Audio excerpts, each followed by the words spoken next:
Paabot mo sa kabila, di ba? Paabot ba?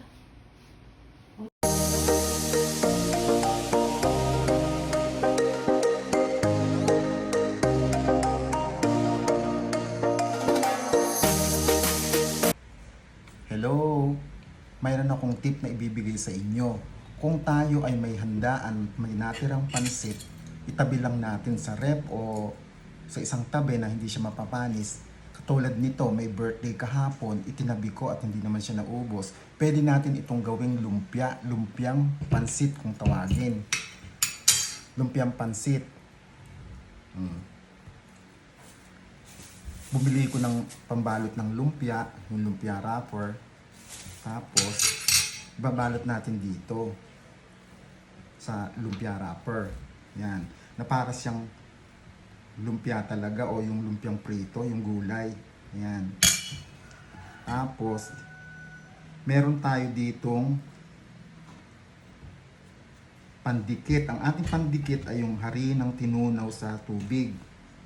Yun ang ipandidikit natin sa kanya. Hindi na yata ako sanay magbalot ng lumpia. Dati, mabilis ako magbabalot. Ayan. Ito ang ipangsasara natin. Yung slurry na tinatawag. Ayan. Oh. Huwag na kayong gagamit ng itlog at mahal ng itlog. Oh, ganito lang siya. Oh.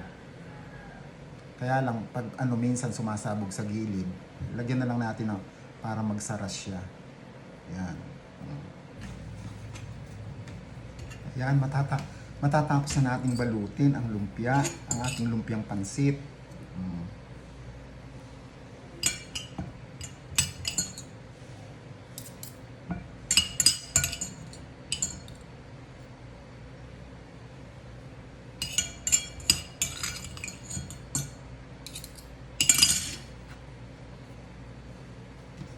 Ito, malaki yung huli dahil konti na lang. Inilagay ko ng lahat kesa hahatiin ko pa. Siguro pwedeng hatiin, kaya lang maliit na lang. Pwede rin dahil marami pa naman tayong balat ng lumpia. Tapos ibang balat na lumpia na sobra natin, pwede natin gamitin sa turon. Ilagay lang natin sa freezer para hindi siya masira. Pwede siyang ilagay sa freezer, tapos pag gagamitin na natin, ilabas natin ng maaga para matunaw yung yelo niya. And then pwede na uli natin siyang gamitin sa lumpiang Shanghai o turon. Hinati natin to at masyadong malaki, maliit naman to, pero okay lang para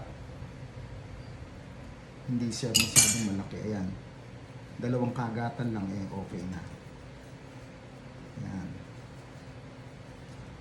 malaki na rin dahil doon sa pambalot. Ayan. Tapos itong isa,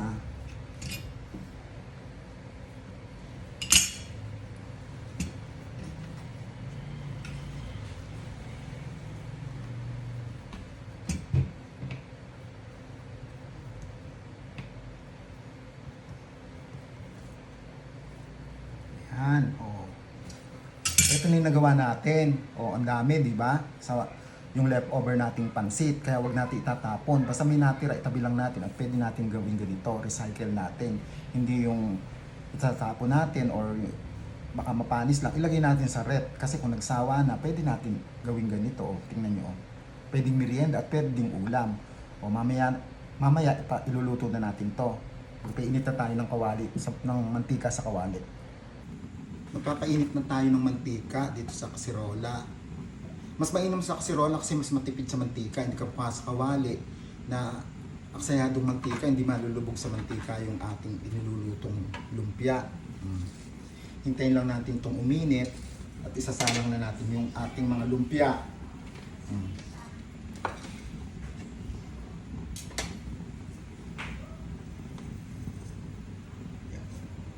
Yung iba sumasabog yung ibang pambalot.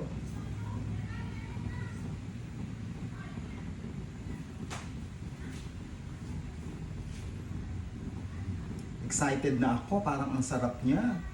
Meron na rin ako naka-prepare na suka doon, suka na may bawang, na may timpla siyang konting asukal. Ngayon ang suka nga yung pinagsasawsawan nito, kailangan may konting asukal, pero may asim-asim din ang suka. Masarap, ang nagdadala dito yung suka niya. Pag masarap ang suka, masarap ito. Ayan, mainit na yung kawali o itong kasirola natin. Ayan. Lalagay na natin ito isa-isa.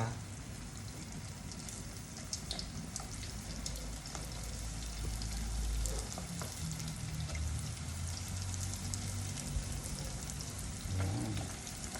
Medium heat lang tayo. Huwag masyadong malakas yung apoy at masusunog yung lumpia o yung balat ng lumpia, yung wrapper. Kasi luto naman na yung pansit, papupulahin lang natin yung yung balat ng lumpia at cement.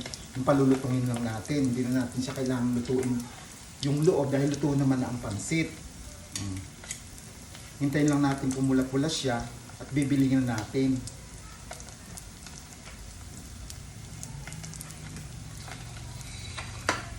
Pero tayong tissue dito o paper towel para pang absorb ng mantika niya. Pag nagpiprito tayo, kahit na ano ipiprito natin, isda, karne o mga ganitong lumpia, mainam yung may ganito o may tissue or paper towel para dito mag-absorb yung mantika na hinango natin dito. Hindi yung andun lahat sa pinrito nating lumpia o karne.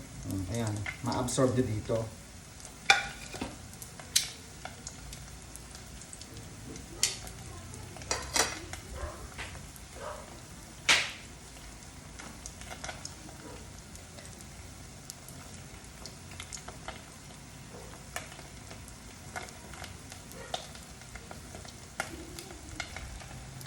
Ayan, mapula na.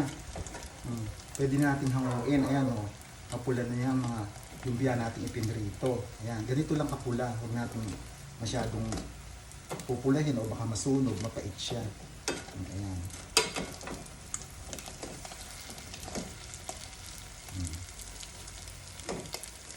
Ito o. Sinisip-sip niya yung mantika o. Ngayon, maglalagay ulit tayo ng second batch.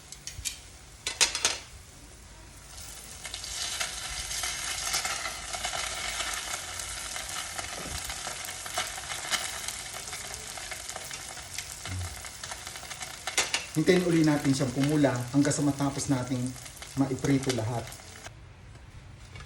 O eto na, naluto na natin lahat, naiprito na natin. O kaya ready na kumain. At titikman natin to kung masarap. O masarap tong maisasaw-saw sa suka. Halina kayo, titikman na natin.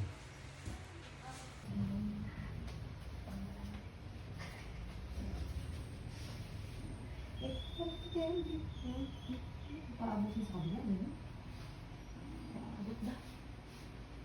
Tumikim na kayo. Ang sarap. Kaya kayo kung meron kayong leftover na pansit, huwag niyo itatapon, ilagay niyo lang sa loob ng ref niyo. Masarap. Ang crunchy pa. Tapos balutin yung ganito parang lumpia, tapos isawsaw natin sa suka. Masarap siya. Ang sarap nga.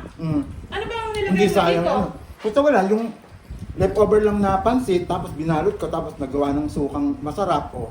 Pwede bang pwede pa kami tigisa? Kasi sige, tumikim pa kayo. Thank you. O, paano? Ang sarap. Nakuha nyo na yung nakuha nyo na yung mga step by step. Basta sundan nyo lang yung video para matutunan nyo kung paano gumawa nito. Pero basta leftover lang na pansit, ibalot natin sa lumpia wrapper, iprito, tapos isusaw natin sa ganito, okay na. Masarap na siya. Pwede nating ulam, merienda, at pwede din pulutan. Diba? Kaya, halina kayo, tulungan nyo ako at ang dami nito. Oh, yung dalawa umalis na, natikman na nila at masarap. Kaya, kayo naman, alin naman kayo. Kayo naman ang pumunta dito.